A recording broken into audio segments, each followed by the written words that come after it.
Hey guys, welcome to Unscripted with Marshall Brown and Brandon Dodd, the ministers at Flagstone Church. For the next couple of weeks, we're going to be walking through meaningful community and how we can build meaningful community. So we're going to be walking through some biology from some pastors. So know that we're not quite equipped to be able to do all of that, but man, we've got some cool sources that we're going to be pulling from, and how ultimately that is how we're designed for connection, designed for meaningful community. So sit back. Get ready to go. Yeah. Here we go with Unscripted. Let's get Unscripted. Yeah. So, meaningful community. I think that's one of the things that a lot of us feel like we either have or we're really searching for. Mm-hmm. But then the question comes up is like, well, how big of a need is that? Does it really matter? You know? And I think part of it is because even when we went through COVID a few years ago, we discovered we could do a lot of things by ourselves. We could live in isolation. There's a lot of things we had delivered to our homes. Mm-hmm. There's a lot of things we could do our jobs by ourselves. We didn't have to be around a whole bunch of other people. Yeah.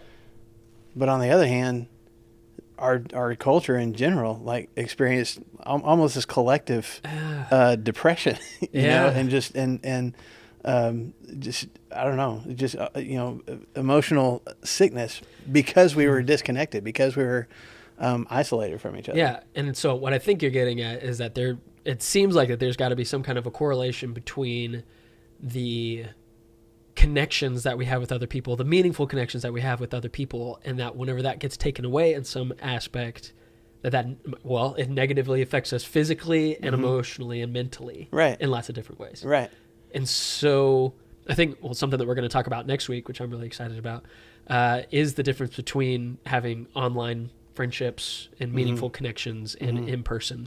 Yeah. And is there an advantage to either one? Or disadvantages. Yeah. And so I'm actually looking forward to that conversation. Yeah, me too. I think that'll be cool. I also think about it though. You've been doing youth ministry for years ago before I was doing, big people ministry. Big people ministry. When I was doing youth ministry, I had what you would label as, for lack of a better term, the loner kids. And the kids that there's some kids that, they struggle socially, so they kind of end up kind of being the loners by default. And you got to kind of work with, building relationships and helping the kids build relationships with each other. But there's some of them that was their choice. I want to be a loner. I don't need any friends. I don't have any friends, and almost intentional about it. Yeah. You know what I'm saying? Yeah. But what I discovered was those kind of kids that wanted so bad to portray themselves as not needing anybody, even they tended to gravitate towards other kids who said, I don't need anybody. We need to be alone together. Right. There was still, you got the kids that want to be the center of attention, want to be around everybody. Yeah. And don't have a problem, putting off that vibe. But I think even the people who say, I don't need anybody, gravitate towards other people who say, I don't need anybody. So again, I think I'm wondering, I don't know enough about this, from a scientific perspective, a neurological perspective, but I feel like there's something innate in us that needs to be in connection with somebody else. Yeah. And it's interesting too, because, I know plenty of people that whenever you have the choice between hanging out in a group and then hanging out by yourself, they're gonna say all the time that I would rather be by myself. Right. But then I wonder, and I don't have any research to back any of this up, but I just wonder, what's behind all of that. And maybe you're one of those people, if you're listening today, at least for me, I get a lot of energy from other people. That's how I keep going. It's my social battery runs on being social, right? Which is interesting, and so it can be depleted. And Jesus himself, he's performing miracles and all of those kinds of things, and it's he needed time alone to just spend with his Father. And if Jesus needed that, I for sure need that too. But it's just interesting. I wonder what's behind all of that. Is that I'm just not sure. Yeah, I know that there was. I'm all about. Weird podcasts and stuff. I don't really know what designates weird. I feel like this is just me. I feel like the podcast that you listen to are this totally makes sense that I listen to this about these things. I listen to absolutely. I guess I don't know if I can say it on here. I listen to podcasts that they just seek to answer questions. And it's not really, really deep, but sometimes it is. Mm-hmm. Some of the questions are like why do we laugh, and it's weird stuff. And like, so what why would did I happen? just do that? Just yeah, then? exactly. Why? The science behind it. What happens to your body whenever it's in space? Blah blah blah. There's this one guy, and if his channel on YouTube is called Vsauce, but he got sponsored by, I think it was YouTube TV or YouTube Red or something like that, to do a series called Minefield. In his very first inaugural episode, he called it, I think it was called Isolation. And so what he did was he said, we've got all of this stimulation, we've got all of this external stuff that's pouring into us all of the time. But apparently, if you choose to be in isolation with no stimulus, like external stimulus coming in, that can make you go crazy. So the research that he was looking at, and he's got a lot more science background than obviously either of us do. But so it was cool just to lead up to it, because he was going to spend 3 days, so 72 hours in an isolation chamber with no external stimulus, all by himself, lights on all the time. Everything in the room is white. There's nothing special, And so was he able to do it? And so you get to kind of watch him, and as he prepares for that journey and everything, and he was surprised by how much that it messed with him, like his sense of time. Obviously just being there, but like his need for connection. So after not having, external stimulus or other people like pouring into him, as soon as he got out, he was like, not only does it feel, he was like looking at the camera, he's like, not only does it feel for like me to give you my stimulus, like I want to see your faces, and I want to see your expressions and those kinds of things. And so it just begs the question. That's something that we don't necessarily seek to answer today, but that I think we seek to respond to.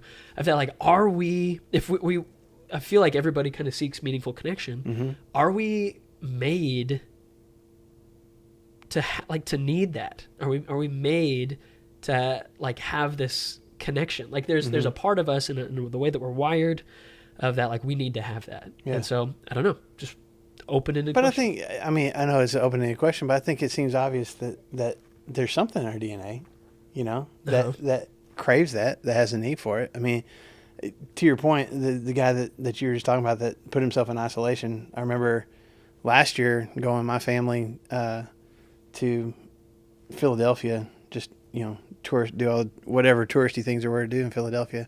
But there's a prison there an old prison that's been shut down, but you can go tour it. Eastern State Penitentiary, I think. Anyway, when they first built it, that was their whole thing, was every single prisoner was in isolation. I mean, you see in the movies like someone who's put in solitary confinement. Yeah. Every prison cell was solitary confinement. And you had like, I think they even delivered their meals and stuff there. And you had, this tiny cell with like a little bit of light coming in from windows and stuff. And they discovered like how debilitating that was to these prisoners who, like, part of it was the punishment, like you've done a crime and you need to be, punished for that. But they realized like we may be overdoing it a little bit as far as not letting them have any kind of interaction. You know what I'm saying? So I think there's something to be said for it. And I know you looked up a couple of things and I did as well. Like I feel like for sure, at least in the last century, if not earlier than that, we've kind of discovered, psychologists and neurologists have kind of discovered like there's something physiological, besides emotional and spiritual. There's something physiological that causes us to crave that connection, and not just being in a room full of people. I mean, you can be on the busiest subway in New York and still be completely alone, even though you're surrounded by all those people. But actually having interaction and connection with some other people in your life. Yeah. So I know you looked up some stuff. So what'd you find out? Well, first off, I thought it was interesting too that Marshall and I, via the podcast title Unscripted and all of that, we look up our own things and we come up. I mean, at least at the verses and things to kind of thread through and all of that stuff too. But it seems like that the person that we both found somebody. His name is Matthew Lieberman. He wrote the book Social: Why Our Brains Are Wired to Connect. And so I can't recommend it just yet because I haven't read it, although it seems really interesting. It probably is. Excerpts look really good. Yeah, it probably is over my head whenever it's coming to neurons and circuit breakers and all these things. But one thing that, at least in the beginning is that, I'll just quote it right here, so that our brains are wired for reaching out and interacting with other people. Like that's what we're wired for. This is coming from a a doctor, a neurologist that Right. studies these kinds of things and has Right. performed these kinds of things. And so just a couple of things that, right here, there's an article that was kind of focused on this, but it was published by berkeley.edu. So at least mildly reputable. Yeah. Brown University was also on this website and stuff too. No relation. Yeah, no, it's fine. Yeah, I think it's a little higher learning than Marshall Brown and Brandon Dodd podcast. Yes. But they had a couple of things they said, and I thought it was very complex. And I've just got this piece of paper here, if you can hear that. They said that our brains are actually wired for not just connection, but a few specific things. We're wired for empathy. We are wired, and whenever I say wired, I mean that there are neurological pathways that specifically are firing whenever we accomplish these or are searching for these connections. Whenever those connections are made, it's like those things are happening. So we're wired for generosity and cooperation. I thought that was interesting too. We're wired for love. I think that one's a little bit more easy to grasp, but we can talk about it in a second. And we're wired for touch at the same time too. Yeah. So just to touch a little bit of those things, there's a bunch of different studies, and if you want, actually in the podcast description, we can put all of the articles and stuff that you and I are both citing and all of that.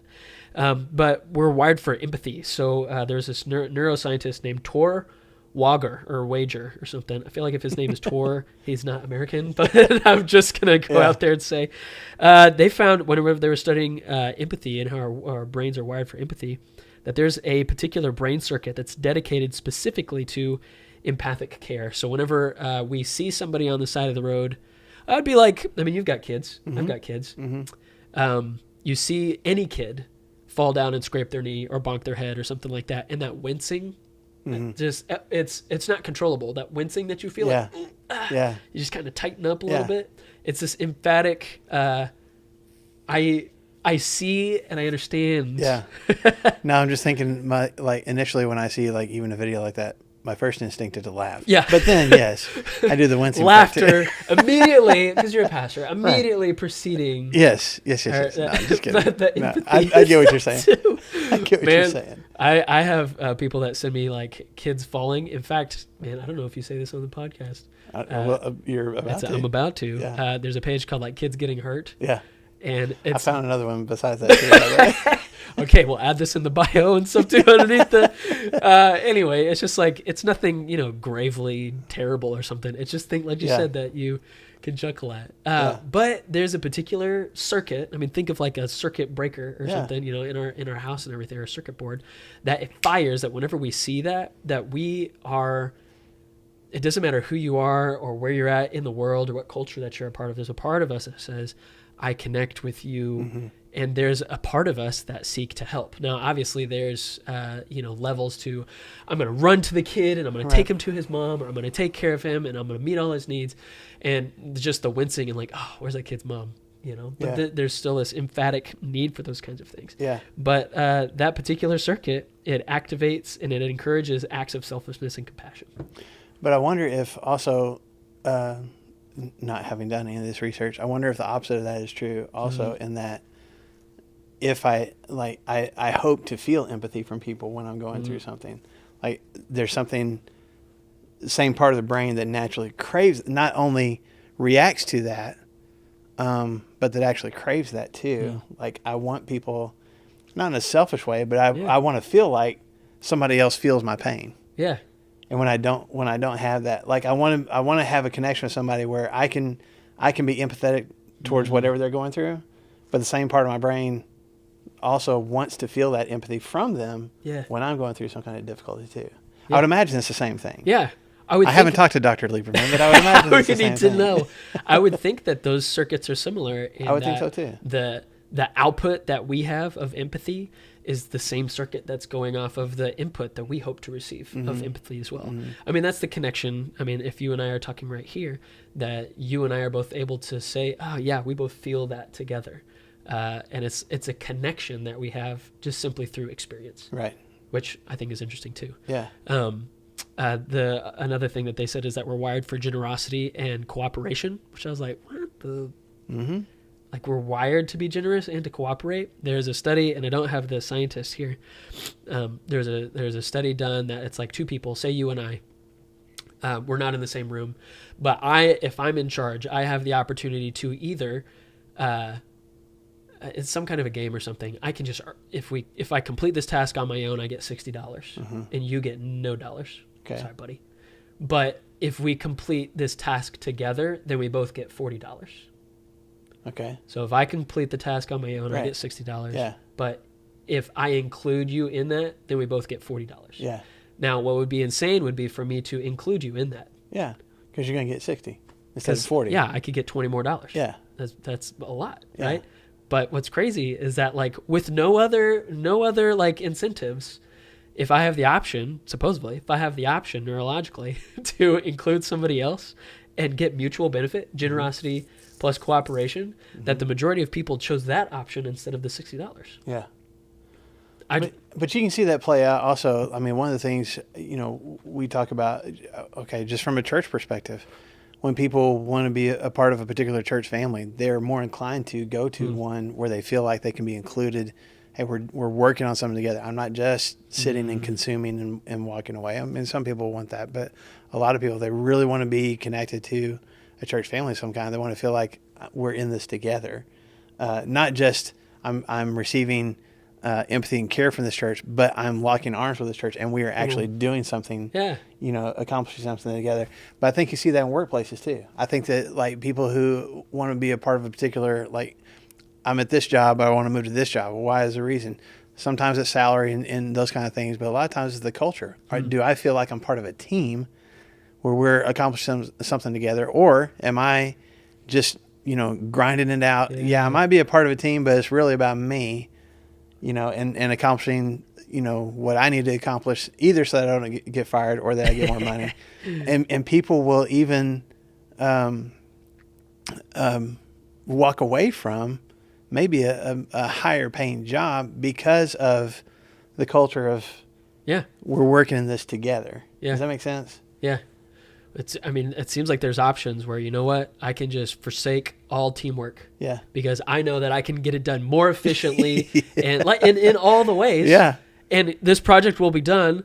And sometimes there's a need for that. Right. Of like, you know what, I just got to get it done. Yes. That's true. So if you're in the workplace today and you're like, hey, I just got to get it done, know that there's time and a place for that. But there's also something to be said for, just like you said, man, we're locking arms in this in the workplace. Like, we accomplished this. Our team did well. And whenever the boss says, man, good job, team, there's this collective, like, man, we did it. Like, we finished this quarter in the green and not in the red. Yeah. And we're okay. Yeah. I like that. Yeah. Couple more things. We're wired for love. I think this is a little bit easier for us to see, because one of the very first responses to see that we're wired for love, actually, I found there's a researcher named Martha Welch, and she came up with this calming cycle theory, which I'm just going to read it right here. Hypothesizes that the earliest relationship between the mother and infant actually begins before birth via the conditioning of the mother and baby's autonomic nervous systems.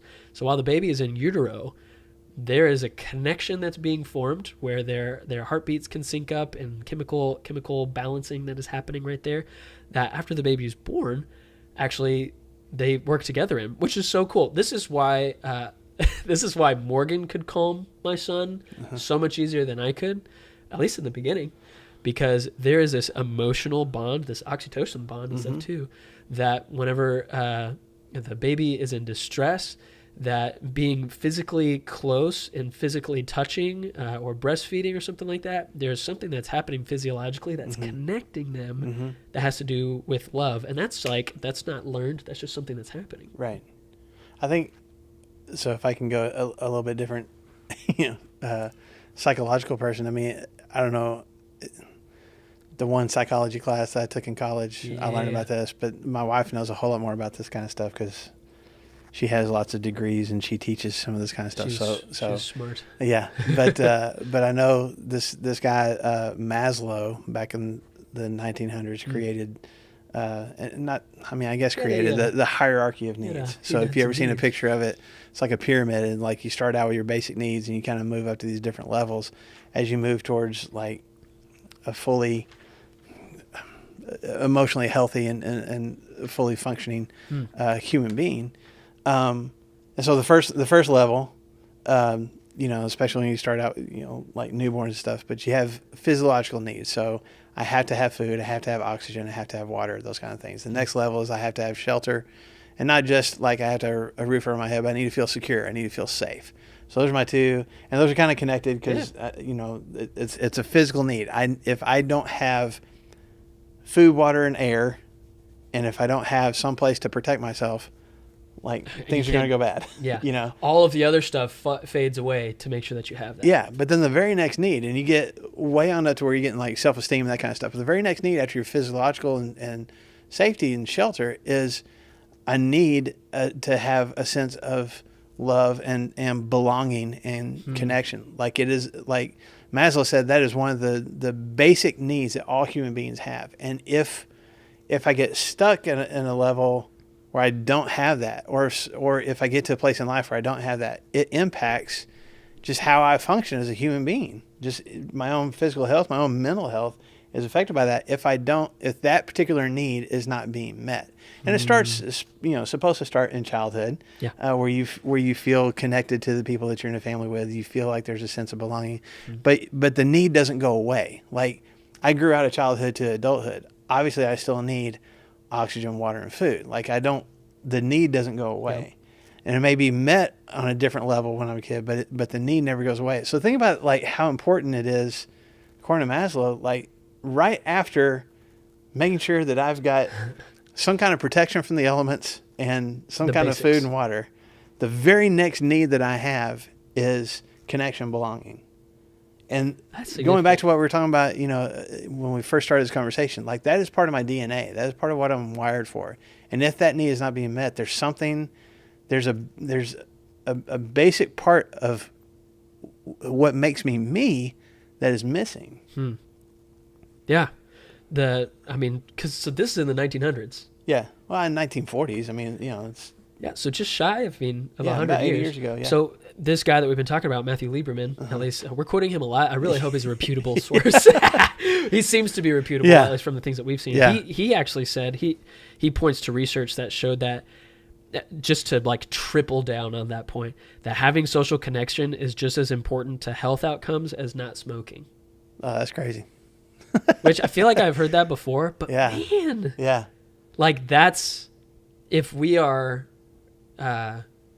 if those things are taken away from us, or if we don't have those things, the lifespan and the health of that person is just as much as not smoking. It's diminished, It decreases your potential for a longer life. Yeah. For sure. And he said that our experience of pain is lessened by the presence of those that we love, and our sense of worth is connected to our social standing more so than our monetary wealth. Yeah. And this guy, Lieberman, actually scanned your brain. He did, like all the research that he did, like seeing what parts of these neurons, what parts of your brain like light up or, start firing, in different situations. And the same part of your brain that is activated when you experience physical pain is the same part of your brain that's activated when you experience like disconnection. Man. Like there's like, your brain doesn't even know the difference between physical pain and being isolated and alone. Yeah. It affects your brain the same way. I read, this is crazy, and we can cite these articles, but it's within this article I read that, so if you have physical pain, what do? You take Tylenol, ibuprofen, something like that to curb the pain. It's been found that kind of same social pain, that ibuprofen and Tylenol helps with that pain too. Like when you're feeling alone and stuff? Yeah. Because it's the same neurological pathways. Yeah. Now, this is just in the article. I'm like, man, that seems like it's crazy. Yeah. But apparently that's true. So, well, I'm going to interrupt what you're about to say. Go ahead. Go for it. No, the last thing that I was going to say is that we're wired for touch also. And that the only thing that I found interesting about this is like, do you remember back in grade school whenever you would, brush past your crush in the hallway? Okay. I feel like we're getting a peek into the life of Brandon Dodd. Yeah. Okay. Well, I'll just talk about me. Yeah. You brush past your crush in the hallway and like your arms just touch just a little bit. Yeah. There's a part of your brain that fires off. That's like, it's this connection, this bonding chemical and stuff like that goes off of like, ooh, I just feel closer. Yeah. And they might not even realize, they might not care at all or have felt that at all, but this little brush, this little physical touch and stuff means a lot to your brain that pushes things together. Yeah. And obviously that goes a lot farther whenever you're talking about like sex and marriage and kissing and those kinds of things and hand holding. And I mean, even non-sexual physical touch and stuff too. The pat on the back of how a son that doesn't feel appreciated by his father, whenever he gets the pat on the back, it's like, whoa, this is a very big moment. That's just strictly a pat on the back. Well, it's just if somebody got, like you're talking about, like, prison systems or things like that again, if I don't have just handshakes, a hug, that kind of stuff, if I go for a long period of time without that, it does impact me, not just mentally, but even my physical health too, for sure. So I think what we're trying to say is from what little we have read and researched and maybe even our own personal experience, I mean, we both agree, like, we are wired for relationships. We are wired for connection, for not just acquaintances, but a meaningful community. And by community, that could be 1 or 2 people, it could be 100 people, whatever. But I have this physiological need to have other people in my life that I'm interacting with. But I think Scripture speaks into that. I think that's something that you can look at how God created this world and God created us and go, okay, yeah, He made us for that. Yeah, and I mean, even with I don't know if any of these guys are Christians. I don't know if any of these guys believe in God or anything. Because what's crazy is that if we've got Scripture, I mean, that shows us that we've, if to get really heady, if God Himself is the Godhead 3 in 1, Father, Son, and Holy Spirit, then He in His nature is a communal being. Right. And if we're made in His image, then there's a part of us that, and it can be our actual wirings and stuff, but our soul as well is like, we need connection with other people. Yeah.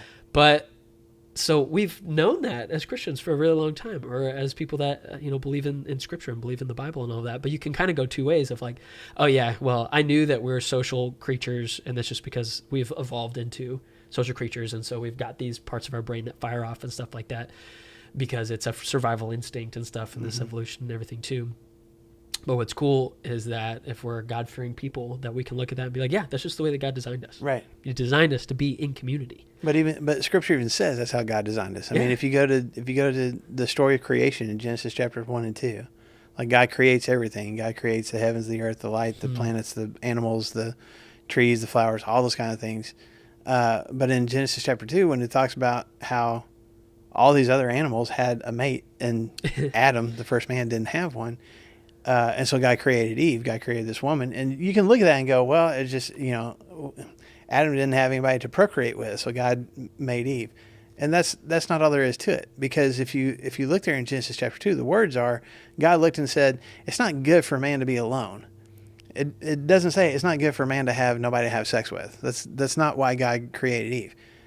He's looking at Adam and going, Adam's out here all by himself. And if we have Father, Son, and Holy Spirit, if we in heaven are connected in a relationship with each other, we're three, but we're one, and we won't even get into all that today. But just how can we create this being in our image and not have community for Him to be a part of? It's not good for mankind to be alone. God knew that from the very beginning. I think that's why He created us that way. Like, we have this craving that God put in us specifically to be in life with each other. Yeah.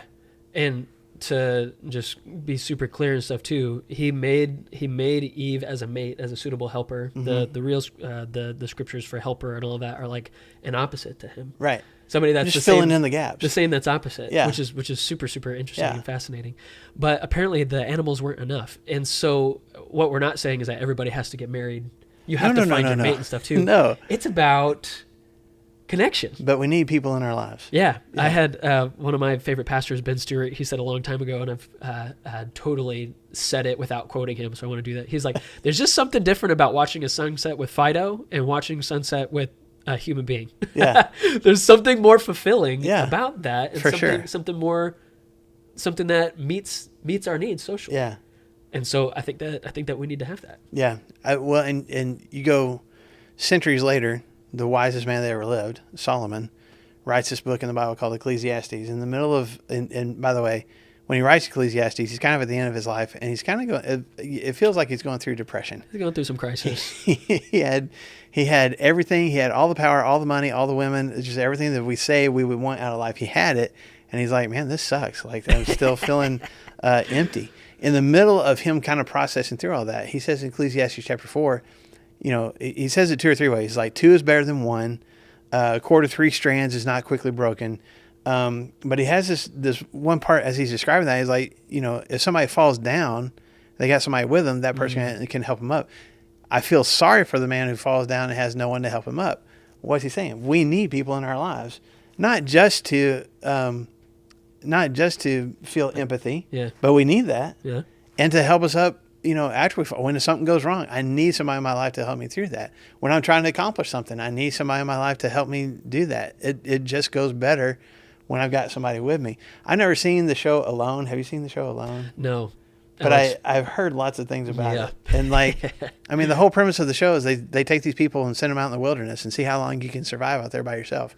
And when it gets down to, now they'll get injured, they'll run out of food, like all sorts of reasons why they come walking back from, this frozen tundra that they're staying in by themselves. But a lot of times, multiple times, one of the reasons that those guys just come walking in like, I can't do this anymore, is because they have been alone for so long and haven't had any kind of interaction, and just the mental and emotional toll that is taken on them is worse than the physical toll of living out in the wilderness and scrounging for food and all that kind of stuff. Yeah. And they can't be alone. I think that's what Solomon is getting at there. Like, we are not supposed to walk through this life by ourselves. We need somebody else in our lives. And he pities the man that is alone. Yeah, I feel sorry for him. And man, if you feel alone today, just know that, number one, we're not pitying you, but just to realize that I wonder how much of it is a choice, and how much of it that we can say, you know what? Am I putting myself in situations where I'm not alone? Yeah. Am I putting myself in situations where I can be in community, meaningful community? Am I putting myself out there? And maybe we've been hurt in the past. Maybe our friends have left us, or relationships have failed.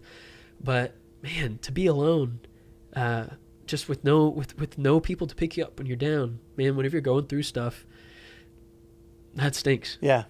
And I pray right now, whoever's going to listen to this and everything, that you can find that community, you can find those people that are there with you. Yeah. And to really finish off our discussion here, what's cool is that Jesus himself, like God in human form,